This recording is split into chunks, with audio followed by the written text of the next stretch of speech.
we're going to select one of these 7 numbers down here randomly, and we're going to find the probability of selecting an even number given that the shape is not a triangle. Now, this word given here suggests that this is going to be a conditional probability. The link to that video should be popping up on your screen right now, so go ahead and check that out. But we're going to find the probability of selecting an even number given that the shape is not a triangle. And we have a couple ways to do this. One way that we learned is to start by just looking at all of the shapes that are not triangles. So I see this here, these two, and those two. Those are all not triangles. So to complete this problem, we are simply going to focus on those 5 numbers to find our probability. Well, I already said it, our denominator should be 5. We're focusing on those 5 elements only. Now, what is the probability that out of those 5, we select an even number? Well, how many of those numbers are even up there? It looks like just 4 is even. So there is only one number out of those 5 that is even, so our probability is going to be 1/5, and that is our answer. And we can be finished right there if we'd like. But I will remind you that we had a formula for doing this as well.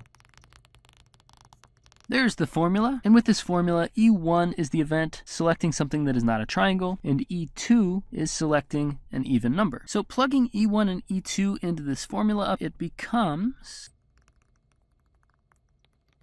And in our numerator, we should have the number of elements that are both not triangle and even. Looking up here at our sample, it looks like just this one element up here, this square 4, is both not a triangle and even. So we just have 1. In the denominator goes the number of elements that are not a triangle. Well, we found that earlier to be 5. So our denominator is 5. We come up with the same answer regardless of whether we use that formula or not. Okay, we've got a couple more probability problems to run through, so let's take a look at the next one.